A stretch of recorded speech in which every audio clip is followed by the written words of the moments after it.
What's one truth you wish you'd said out loud when you were younger? He said it the way he always said it, like a joke he had told 100 times that still somehow made him feel taller in his chair. That line about how some people just cannot handle a serious tech career, and I felt every eye flick toward me the way they always did,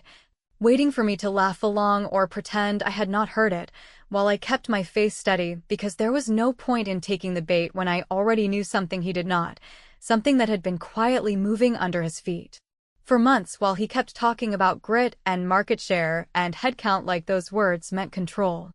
I grew up with that voice in my ear, the older brother who had been told he was gifted so many times that it calcified into his personality. A kid who turned into a man who introduced himself at family events by listing his projects the way other people list their hobbies, and if anyone tried to shift the conversation toward anyone else,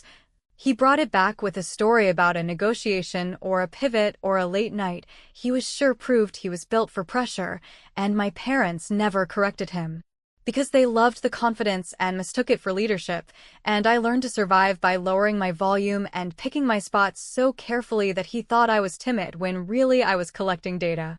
He did not just tease me about my career choices, he narrated them like a sportscaster calling a loss, telling relatives that I was sweet but scattered, that I had a creative brain but not the discipline for the grind, that I could not sharpen decisions the way a founder must, and when I went to a small startup instead of chasing a shiny brand name, he said it was cute that I wanted to learn, almost like I was taking a cooking class.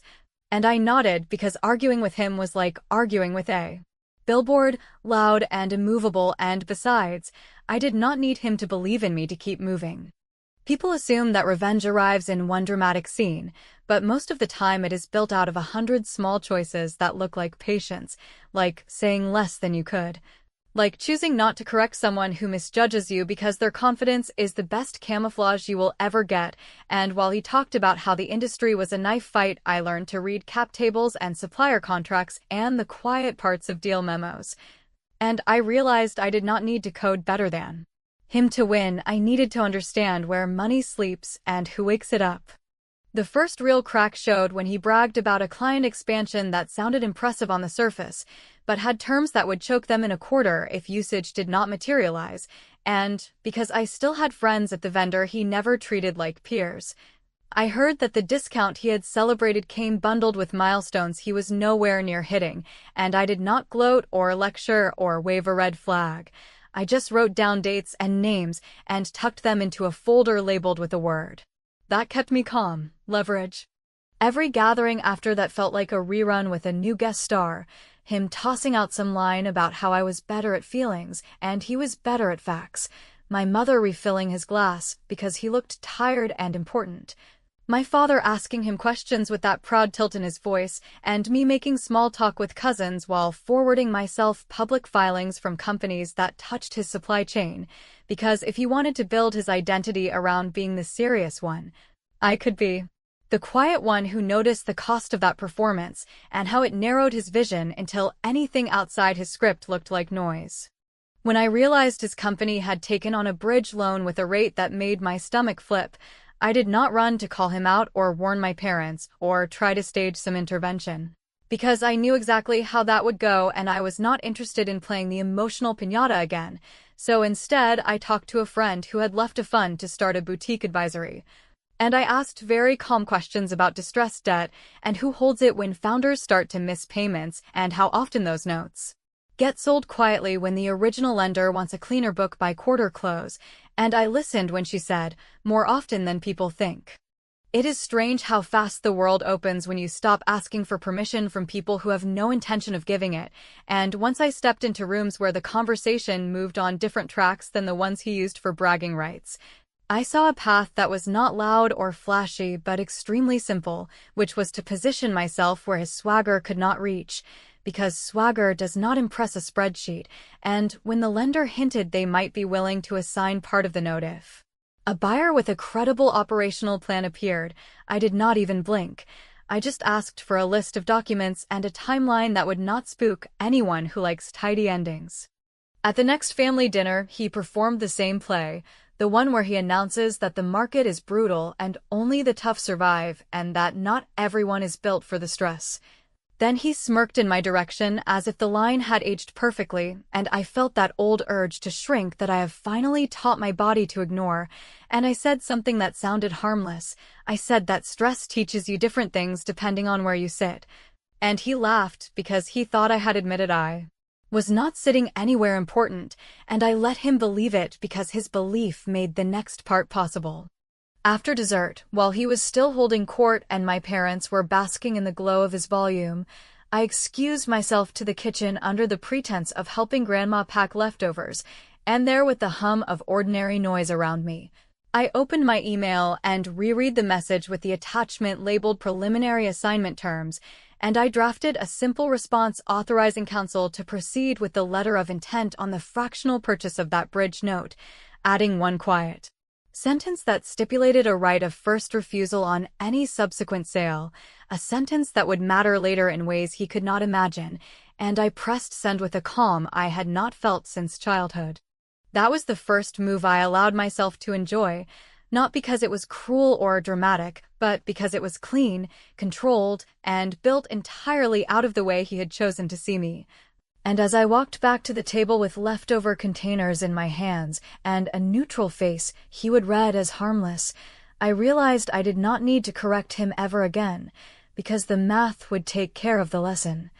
And when he leaned back and repeated the line about serious careers as if he were closing an argument only he was having, I met his eyes and smiled in a way that told him nothing and everything at once, while a new subject line arrived on my phone with a timestamp that would eventually mark the day his story stopped belonging only to him. The next weeks ran on two tracks that never intersected in my brother's mind, because on the surface, he kept doing the same performance he had rehearsed since high school, filling every family conversation with his schedules and his contracts and his strategic brilliance, while tossing those lazy jabs toward me about how I was sweet but unserious, and underneath that noise I kept moving papers, quiet signatures and tidy emails and short calls with people who do not need to brag because they already know where the power sits, which meant that by the time he repeated the line about the industry being a knife fight, I had already learned that knives are nothing compared to covenants written by someone who actually reads them. It would be easy to say that I wanted him to notice the difference in me, but the truth is that wanting him to notice had been a childhood hobby I finally quit. So when he presented his latest victory lap at Sunday dinner and my parents, Tom and Linda, nodded along like faithful audience members who never leave before the encore, I was dividing the meal into beats in my head because I knew I needed exactly 2 hours before I could send a follow-up to Priya outlining the reporting package we would request as the new minority holder of that bridge note, a phrase that sounds small enough to ignore until you realize it includes the right to see the numbers that keep a company breathing. Mark never believed in quiet work because quiet work does not win applause in the moment, so he dismissed anything that did not come with a press release, which is why he underestimated how damaging a simple request for updated cash flow, customer concentration, and milestone tracking could be when timed precisely between his new hire announcement and a vendor renewal he desperately needed discounted, and while he explained to Aunt Carol that the market respects ruthlessness, I was writing one calm sentence to counsel that said we would appreciate the compliance package before close of business next Thursday, not because I craved bureaucracy, but because the calendar on my desk had a star next to the day after that, the day his lender wanted their quarterly roll-up clean and free of exceptions.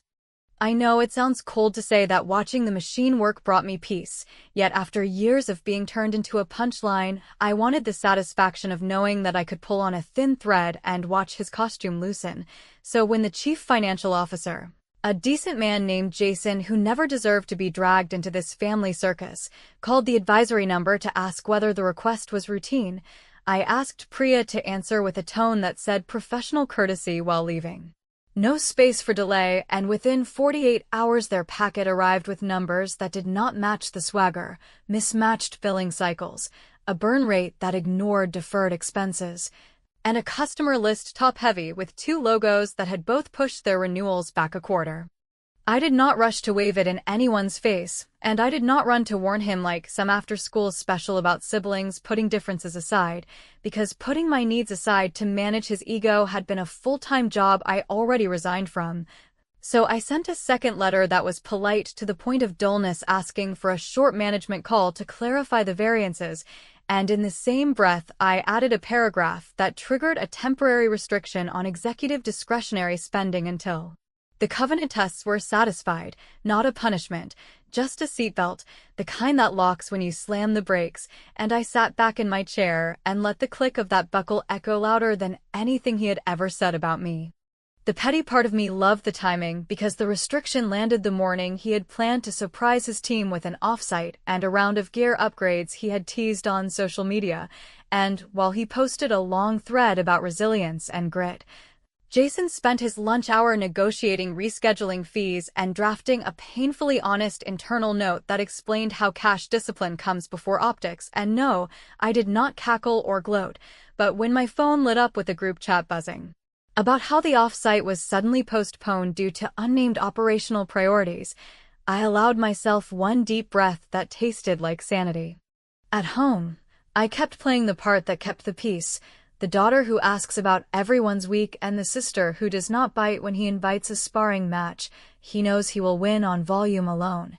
And when he tried to bait me with a line about how some of us just prefer smaller ponds because big ponds require big fish, I smiled and asked if Grandma Ruth wanted tea,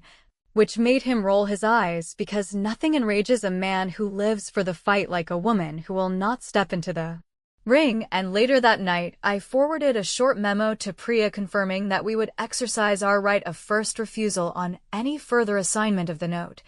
A tiny legal key I had slipped in during the first round that now clicked into place with a sound I felt in my bones.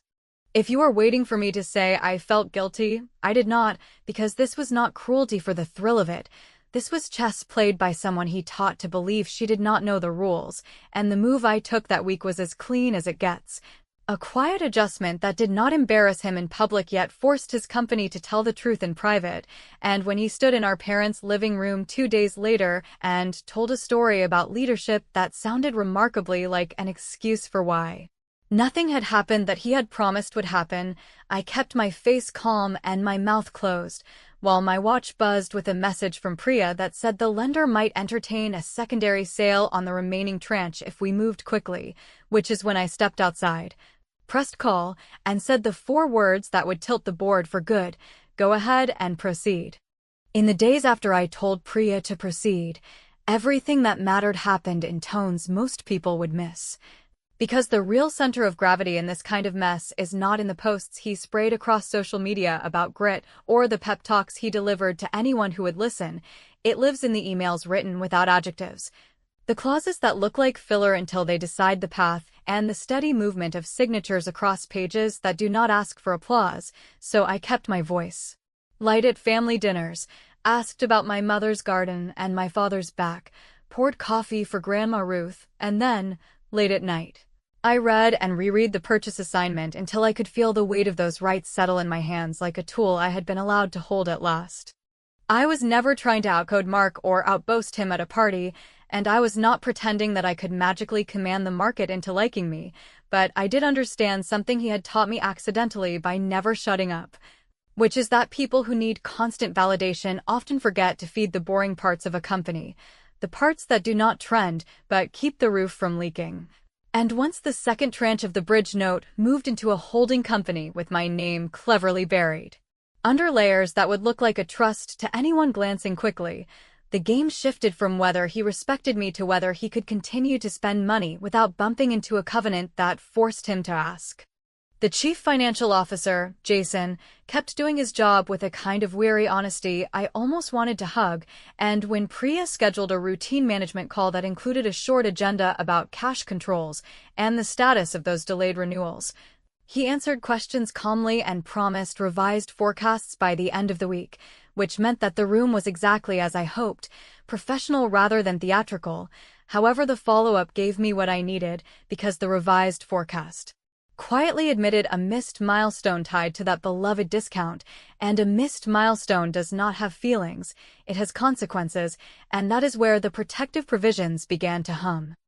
I am not the villain in this story, even if someone will try to paint me that way later, and I can live with that, because I did not manufacture his numbers or twist anyone's arm. I simply used the reality he ignored to build a path that protected the people who were not playing pretend, and that is why I asked council to confirm our right to install a board observer tied to the debt. A seat without the vote he adored, but with enough access to see what needed seeing, and in the same message I asked Priya to approach a tired early investor named Marta about a secondary on a small slice of preferred, not because I needed the optics of equity, but because I wanted the voting agreement attached to her stake, a slender thread of influence that, when braided with the debt covenants, could tug something loose when the moment arrived. Marta answered the way people answer when they are done being polite with founders who treat them like scenery, and her price was not cheap, but it was fair. And it came with a coffee where she told me that she believed in the product and the team, but not in Mark's calendar promises, which matched everything I had already mapped. So I wired the funds, executed the transfer, and tucked the voting agreement next to the debt assignment like a matched set of keys that opened different doors to the same building, while Mark posted another thread about courage that used the word legacy so many times I wondered if he had started writing his own eulogy. What he still did not see was that the pressure he loved talking about had pushed his co-founder, Evan, into a quiet corner of burnout where the bravado no longer landed, and because I am not trying to crush people who have done nothing to me. I met Evan for a late lunch and spoke very plainly about stability, about payroll landing without panic, about the dignity of building without being dragged into someone else's theater, and I did not ask him to betray a friend, I asked him to protect himself and his team, which is why when he offered a limited proxy on his common shares to support any board action that stabilized operations during a covenant event, I told him to sleep on it, and he called me the next morning to say he had slept. And the answer was still yes. I could pretend that I wrestled with my conscience when I wrote the formal notice that a technical breach had occurred and that, pending cure, discretionary executive spending and new debt would require consent from the note holder. But my conscience and I have an understanding now, because I am done subsidizing the version of me that kept hoping he would be better if I was smaller, so I signed it, sent it, and then, in a separate channel, asked Priya to book a special board session for early the following week with a deliberately boring title, Capitalization Review and Operational Continuity, the kind of label Mark schemes past because it does not offer him a microphone. At home, my parents were planning a birthday dinner for him and arguing about whether to reserve a private room, and I held the door for them, smiled, and kept my calendar open to the invite that would pull him into a meeting where his usual toolkit would be useless, and when he called me the next day to brag about a flashy senior hire he planned to announce on Monday morning, a hire that would make the team feel electric, I congratulated him warmly while copying Priya on a note that reminded everyone involved that no executive offers could be extended during a restriction period without written consent. And then I stared at my screen until the carrier dialog popped up to confirm the calendar invite had been accepted by every required attendee. He would tell you later that the ambush was unfair, that family should protect family even from their own math, yet the truth is that I had left him a dozen exits, and he chose the escalator every time. Which is why when Friday afternoon rolled around and he posted a speech about momentum and Monday reveals, I was on a short call with the lender finalizing language on a waiver that would hold through the board meeting only if a leadership transition plan was presented and adopted, and I ended the call, opened the document, signed where my name belonged, and then sent one last message to Jason that said, in terms as gentle as I could make them, that the meeting on Monday would be decisive. Because by the time Mark stood up to brag about another imaginary rescue, the papers that made rescues unnecessary were already mine. The board session landed on Monday morning with the bland title I had chosen on purpose, because I have learned that people who love attention do not read anything that looks boring. And when the video conference squares filled with faces that had grown tired of Mark's speeches, but were still too polite to say it out loud, I stayed in the observer seat that came with the debt and let Priya walk through the numbers without a hint of drama, laying out the missed milestone, the tightened cash position, the reality of customer delays, and the simple fact that our waiver would hold only if the company adopted a stability plan that did not depend on a wish and a tweet. while Mark tried to interrupt with phrases about momentum and belief that sounded like placeholders for data that was not there. Jason, who had never raised his voice at anyone in his life, spoke with a steadiness that made people listen, explaining that payroll could be met and vendors could be paid if discretionary spending was frozen, and if someone managed procurement with the attention of a person who sleeps at night because the numbers add up. And when Evan added that the team had lost focus under the constant promise of announcements that never landed, the room went quiet, because it is hard to argue with the people who actually make the product work. So I asked Priya to summarize the waiver terms in a tone that felt like housekeeping. The lender would grant a short extension, the note holders would refrain from exercising remedies, and in exchange the board would adopt an interim operating plan that placed Evan as acting chief with authority over spending and hiring, while the chief executive took a defined leave to focus on partnerships with the reporting cadence measured in weeks rather than adjectives. Mark insisted that a leave would spook the market and that what the company really needed was a story about acceleration. Yet when the independent director asked who would sign purchase orders if he was on a plane hunting salvation, he said he would handle both. A sentence that made every person with a budget flinch, and that was the moment I asked our counsel to display the voting agreements that had been quietly assembled, Marta's slice and Evan's limited proxy braided with the mathematics of the preferred, which did not make me a queen of anything but did make me the person who could count, and when the motion appeared on the screen, it was not dramatic, it was a checkbox that turned into a decision. And the decision put Evan in charge for a defined window with weekly reporting to the creditors and a hiring freeze until a cure was filed. I did not gloat, and I did not smile, and when Mark demanded to know who had orchestrated the ambush, I said that ambushes are loud but stewardship is mostly quiet, and then I made the one offer I had promised myself I would make if the votes went my way, which was an orderly path that preserved his pride, a consulting arrangement with a meaningful stipend, a non-disparagement clause that protected everyone from future performance art, and a calendar for a potential return if the plan worked and if the people doing the work wanted him back, and when he called it an insult, I reminded him that consultants who deliver outcomes earn more respect than executives who deliver volatility. A line that made Jason look down at his notes, because he was trying not to agree too visibly. By Wednesday, the waiver was signed, the operating plan was in place, the team had an internal message that used words like stability and continuity and focus. And I closed the purchase of the remaining piece of the note through the holding company that Priya and I had set up months earlier under a name so boring no one in my family would ever remember it, which meant that the lender was out clean. The creditors were one seat, and the board understood that the path forward did not rely on Mark's calendar miracles. It relied on Evan's ability to ship without distractions, and on Jason's habit of telling the truth even when it was inconvenient.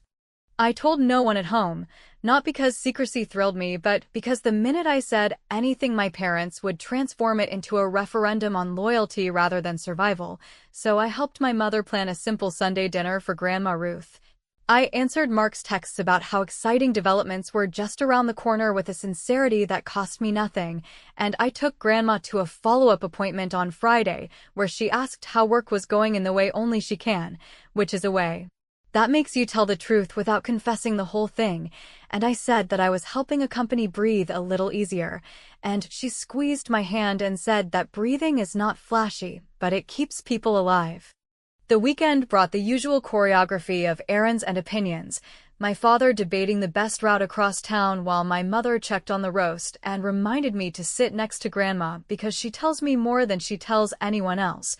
And when we finally sat down and the plates were passed and the conversation settled into that familiar rhythm where Mark starts building a stage he thinks everyone wants to stand on, he cleared his throat and delivered the same line he has delivered for years about how some people cannot handle a serious tech career and how this year would separate the leaders from the spectators, after which he looked at me with that practiced half-smile that has always asked me to shrink. And I felt my phone buzz with a one-line update from Priya that said the transition was smooth and the team was calm, and as I set the phone face down and raised my eyes, Grandma Ruth turned her head, took in my face like she was reading a page I had not finished writing, and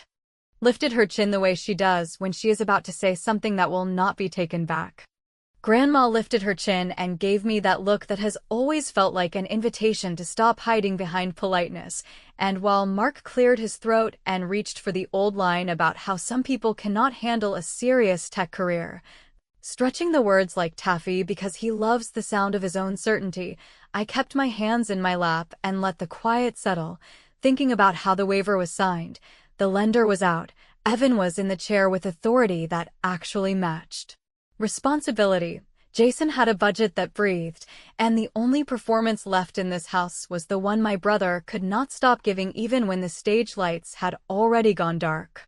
I knew that if I spoke first he would turn it into noise, because noise is his favorite weapon and confusion is the easiest shield, so I waited, counting slow in my head the way you count when you are trying not to rise to a dare. And when he finally delivered the punchline he has used since we were kids, a punchline that used to make me go small just to keep the peace, Grandma set down her fork like a gavel and asked the question in a voice that was soft and surgical. Did you not just acquire his company, dear? And I watched the words move across the table like a tide that no one had checked the charts for. He laughed first, because of course he did. That light bark he uses when he wants everyone to know a topic is beneath him. And then he saw that I was not laughing and that Grandma was not blinking and that our parents were staring at me with a confusion that had a little fear in it. So he asked what she meant and whether this was another one of my cute side projects. And I told him in the same voice I use when I am reading terms aloud to make sure the room heard them twice, that there had been an assignment of the bridge note, that the protections baked into the covenants were active, that the waiver held as long as the operating plan did, and that the board had adopted that plan with votes that were valid and recorded, which meant that leadership was on a defined leave and the person running the company was the person who could be trusted to stabilize it. He said something about betrayal and family and loyalty, and my mother asked if this was temporary or some kind of misunderstanding, and my father wanted to know why no one told him earlier so he could have mediated. And I said that the numbers did not care about mediation and that I had offered a path that preserved dignity, a consulting arrangement that paid well and allowed him to save face while the team did the work without being yanked into another week of magical thinking. And I added that the offer had an expiration because stability cannot wait for anyone's feelings to catch up, and that if he wanted back in after the cure he could earn that by delivering a partnership that existed outside a speech. He tried to bait me with the accusation that I had been plotting this for years, as if patience were proof of malice, and I told him that I had been plotting something far less cinematic, which was to build a life where I did not have to shrink to make room for a story he needed me to play the fool in, and that once I saw the debt for what it was, a lever that can either crush or correct, I chose to use it to protect the people who never had a microphone even though they built the product that kept a roof over his narrative. Grandma asked if the employees were safe, and I said that payroll would land without anyone memorizing their bank balance at 2 in the morning, that vendor promises would be kept,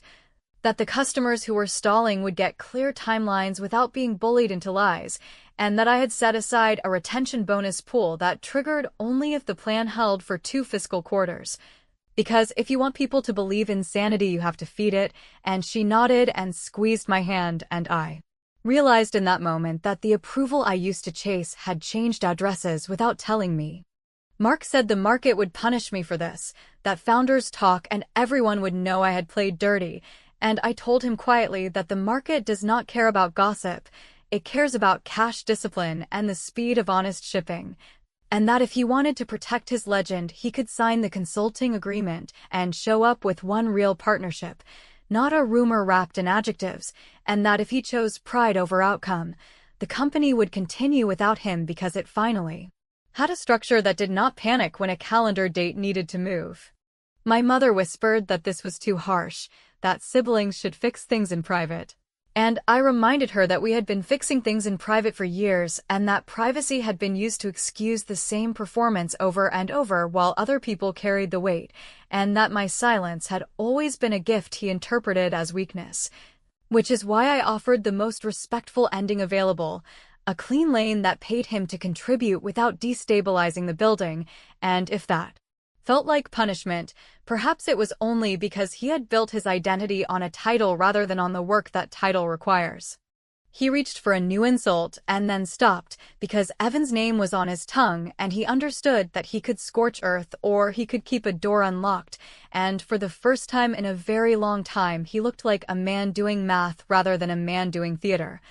And in that quiet, I slid a simple folder across the table with his consulting paperwork, a non-disparagement that kept everyone safe, and a letter signed by me authorizing release of his final executive bonus to his team leads if the plan hit the first 2 milestones, and I told him that whatever he decided, they would not pay for our family's nonsense anymore. He asked if I felt powerful, and I told him power is a noisy word and I had no interest in it, that what I felt was done, and that being done does not always mean a door slams. Sometimes it means you stop knocking on a house that refuses to open. And then I stood, collected plates with Grandma, and let the rest of them sit in the silence he usually fills, because the performance had ended and the room knew it, and while I rinsed dishes she leaned toward me and said that sometimes the kindest thing you can do for someone you love is to take away the stage before the fire reaches the curtains. When I came back to the table he had signed, not because he loved the terms, but because he loves surviving more than he loves losing in public. And my parents were still processing the reality that their golden child could be wrong in ways that require a plan rather than an apology, and I did not gloat or pose or claim a crown.